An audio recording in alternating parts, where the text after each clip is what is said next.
د اټکلونو له مخې په هند کې دا مهال له 100,000 څخه زیات افغان کډوال ژوند کوي. دغه کډوال له بېلابېلو ستونزو سر ټکوي او د کډوالو لپاره د ملګرو ملتونو عالي کمشنري UNHCR د دوی په وړاندې په ناسم چلند تورنوي. یاد کډوال وایي چې نامعلوم برخلیک په هند کې ژوند تریخ کړي.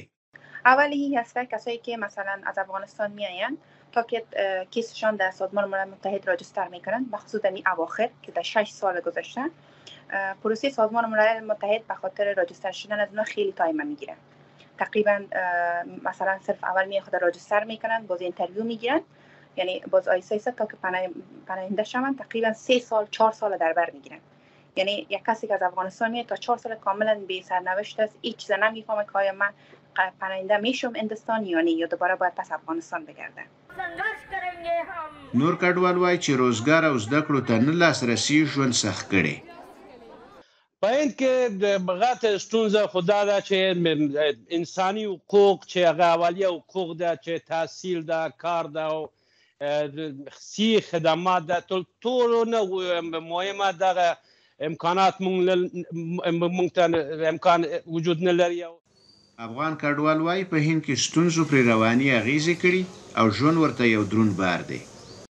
معلومدار اولین تاثیر روحی روانی است، به خاطر که آدم هر چقدر هم قوی باشه بازم وقتی بی سرنوشت است زیاد بالای از او فشار میاد. بعد از او معلومدار که من از پیشرفتی که یعنی در یک جای باشم که زندگی من مشکلات نداشته باشه، معلومدار که پیشرفت زیاد می داشته باشم تا اینکه یک جای باشم که دست پای ما هر طرف بسته است.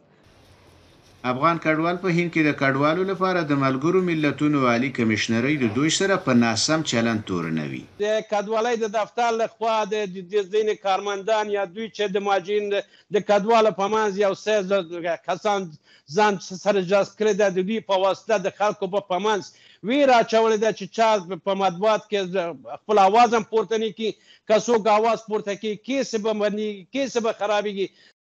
په هند کې د افغانستان سفارت که څه هم په وروستیو کې د افغان کډوالو اړوندو چارو د ښه والي خبر ورکوي، خو یاد سفارت هم د افغان کډوالو په تړاو د کډوالو لپاره د ملګرو ملتونو عالي کمشنرۍ په ناغېړۍ تورنوي. په هند کې واقعا هم د UNHCR دفتر هغه لازمه مرسته چې د افغانانو سره په کار ده په خپل وخت او زمان باندې نه ترسره کیږي. په دې برخه کې چې د افغانانو مشکل رفع شي په وار مو د UNHCR د مسؤلینو سره خبرې کړې دي چې دې ته توجه وشي. بلخوا په جنیوا کې د کډوالو لپاره د ملګرو ملتونو د عالی کمشنرۍ ویان وایي چې کډوال د دوی له سازمان څخه د هغه څه چې د دې ادارې له واک څخه پورته وي د هغه تمه کوي. بعضه ایکسپیکټیشنز لکه یو کس چې په یو ملک ریفیوجیز ډیر زیات د ایکسپیکټیشنز لري چې هغه ریسټل سی په نور ځایو کې، لکه چې په هند کې یا په پاکستان کې په نور ځایو کې نه دا ایکسپیکټیشن لري چې هغه ته د لار برابر سي په مهاجرت لار باندې چې دوی نور هوادو ته لاړ سي، لکه امریکا، US، کینیډا، نور ځایو ته. هغه زموږ په لاس نه دی، هغه یوازې هغه دا هوادونه خپل فیصله کوي چې کم شمیره دوی پر ریسټلمنت توغه باندې دوی اکسپټ کوي.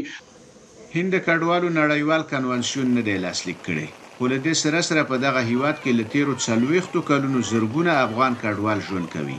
افغان کډوال شکایت کوي چې د هند حکومت دوی ته د کډوالو لپاره د ملګرو ملتونو عالی کمشنرۍ لخوا په هند کې د موقت اقامت ورکړل شوی اسناد نه مني.